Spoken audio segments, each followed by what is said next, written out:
One of my very good friends, Rob Ryan, is a trained biochemist. He's an entrepreneur. And most significantly, most importantly, he's a really nice guy. He's fun to be around. He and I met when we were watching our kids play on the playground when they were very small.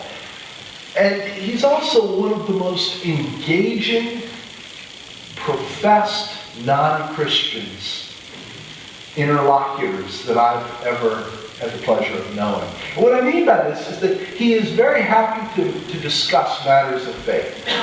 He'll read books with me. We'll read it at the same time and then discuss it. And then he'll ask challenging questions. I'll ask challenging questions. It provides a wonderful and fruitful dialogue. The thing is, this kind of exchange is really, really hard. It's a real challenge. Because usually, every single one of us starts from a certain point of view. It can be based in our upbringing. It can be based in our experiences. It can be based in our friends. It can be based on what's happened in our lives. But we start with a point of view, and we enter into a dialogue like this where we both know that we're coming at a question from a different perspective, basically trying to convince the other guy to follow my way of thinking. That's challenging. To remain open and to continue in this conversation. Once, Rob Ryan and I were kicking back and forth the notion, the Christian idea of the divinity of Christ. This doesn't seem like a matter worthy of conversation to you all because you're here this morning. We're all sort of in agreement on that one. But if you're talking to somebody who has been very open about his stance on God, and in Rob Ryan's case, it's God as, he's more of an agnostic because he feels like atheists are too deterministic. But we're talking about the divinity of Christ, and I said, well, how do you feel about reading the Gospel of John with me? He said, sure. So we both started at the beginning of John 1:1, and separately, and then we get together and discuss where we were. In the beginning was the Word, and the Word was with God. And when we got to chapter 10, this was one of those many sections where we just saw different things. It led to some stimulating conversations, but Rob was frustrated as he saw it. Jesus didn't answer the question. My response, yes, he did. He said, no, he didn't. Yes, he did. No, he didn't. In case you wondered how highfalutin scholars debate in ivory towers, that's pretty much it. The problem is this in John 10, and this was pretty much the problem in our discussion. Jesus' detractors asked him for a plain, direct answer to what is actually a very complicated question. This is what I love about the Gospel of John. Nothing is ever plain and straightforward. There's always multiple layers going on. There's always multiple levels of meaning in John. And so on the surface, it seems to be a yes or no question. Are you the Messiah? To which Jesus gets to reply a simple yes or no, right? This is a yes or no question. But is it that simple? Is it really? Gary Jones writes about this passage. The trouble with talking plainly about the things of God is that the things of God are anything but plain. Think about that. When a person begins to talk about God with unequivocal certainty, it can quickly be a sure sign that they're no longer talking about God. We can speak with unequivocal certainty about things that our minds grasp. But God isn't really one of those things. Here's the way to think about it. God grasps us. We don't fully grasp everything about God, the nature of God, who God is, how God is. This passage is about the divinity of Christ, and we situate it within a conversation. There are characters involved, and it's a narrative, Jesus and others. It's during a specific time, a significant time. It's at a specific place, which is, as it turns out, a significant place. The topic is Messiah, the promised deliverer of the Jewish people. And identifying the Messiah has significant consequences. It may not for us because we are post-Easter people. Right? Here we are in that season. Our cross is still draped in white, still reminiscent of the glory of Easter Sunday morning. We're reading John with these Easter lenses.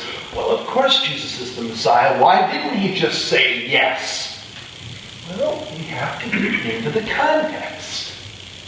They're asking for a plain explanation about something that is anything but plain.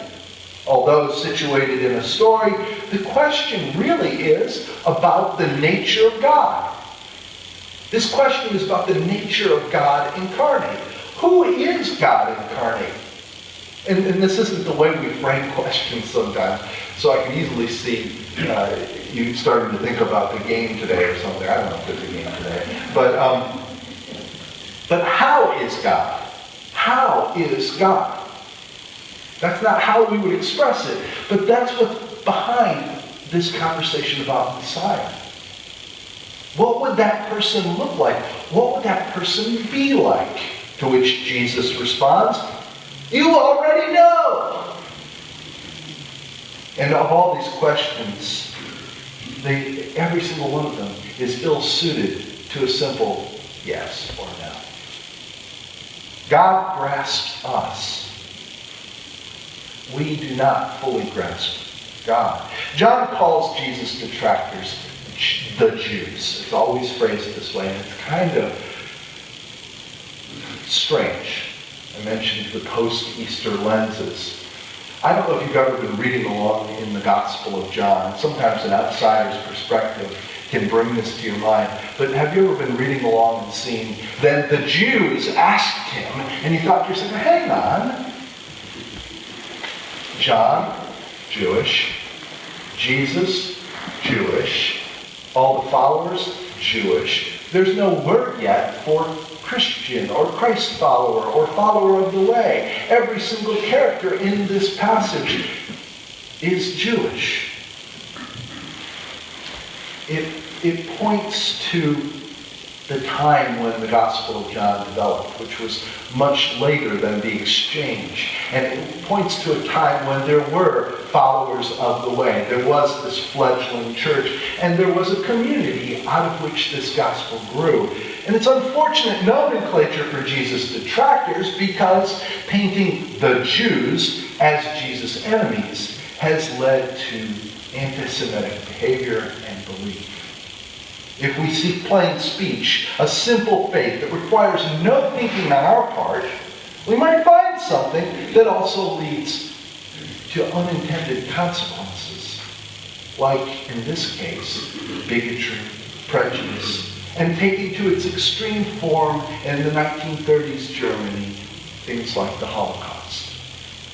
John's gospel is not anti-Semitic. This story connects the idea that things of God are anything but plain. And as we try to apply this story to our lives, we can ask about ourselves, quite openly and hopefully honestly, when we come here, when we gather together to worship, when we tune in on the radio, what's our goal? What's our purpose? Are we here to join in with other folks who we like, as if it were a club or an organization? Is it just another group on our daily planet? Is it just an opportunity to get together and ring bells? There are very few other secular opportunities in Kilmarnock to ring bells. Or do we truly seek to get to know God? Are we here to experience God?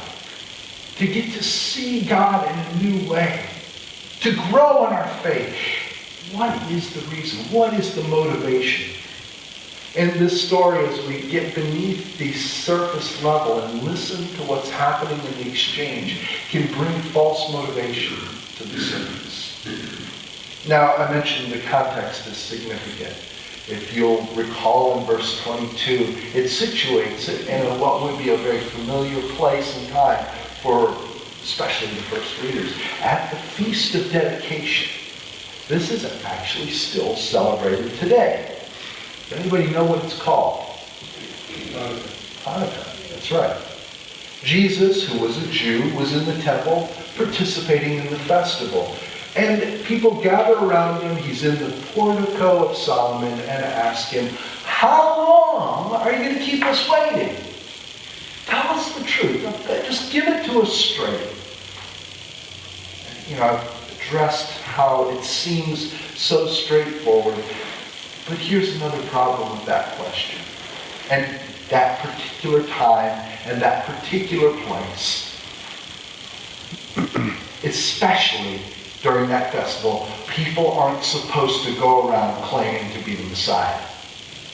This is a political question. This is a charged question. This is a question that even asking it would potentially get him in trouble. The Roman occupiers in the land allowed them to continue to celebrate this. But they were in control, and there was no question about that. And Pax Romana, peace in Rome, was something that they upheld above all else, including human life. We talk about the rights of the accused. They didn't even have that language. Saying yes would be treason. Jesus couldn't answer in the affirmative without plainly stating that he wished to mount an insurrection. Regardless of the motivation of those who asked it, it's a terrible question. Situating this question during the festival of dedication was actually double trouble, because does anybody know what the history of the Feast of Dedication was all about? Why would admitting that he's the Messiah be so close to sedition and insurrection? Here's the problem. The festival celebrated a major Jewish victory against a foreign invader. From the time of Solomon's death, around 930 before the time of Christ, the United Kingdom of ancient Israel was fractured into smaller bits. And from around that time, they had one foreign invader after another. Skipping through that long history to 315 before the time of Christ, the Seleucid Empire invaded. Actually, they took over another empire who already controlled Israel, so they got that land in their invasion.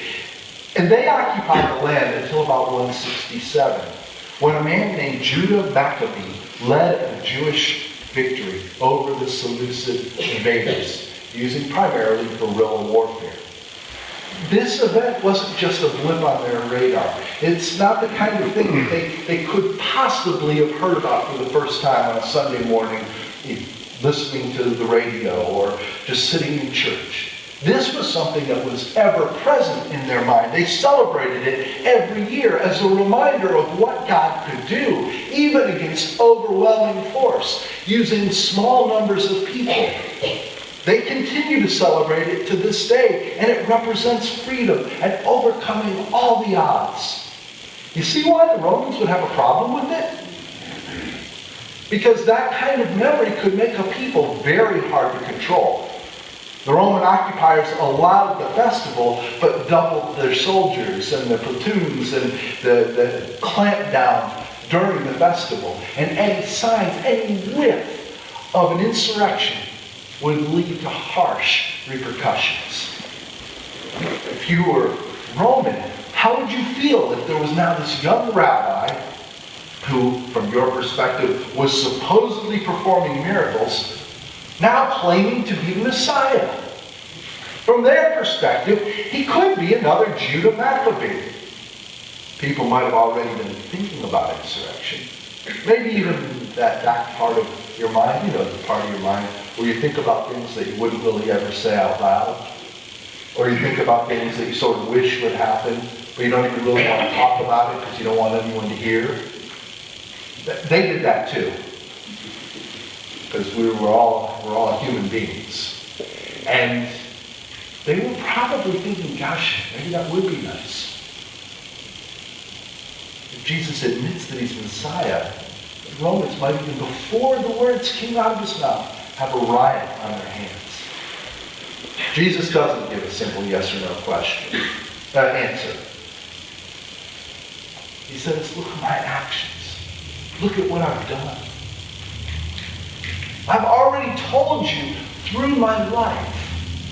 What I've done, what I've said, what I've taught testifies to who I am.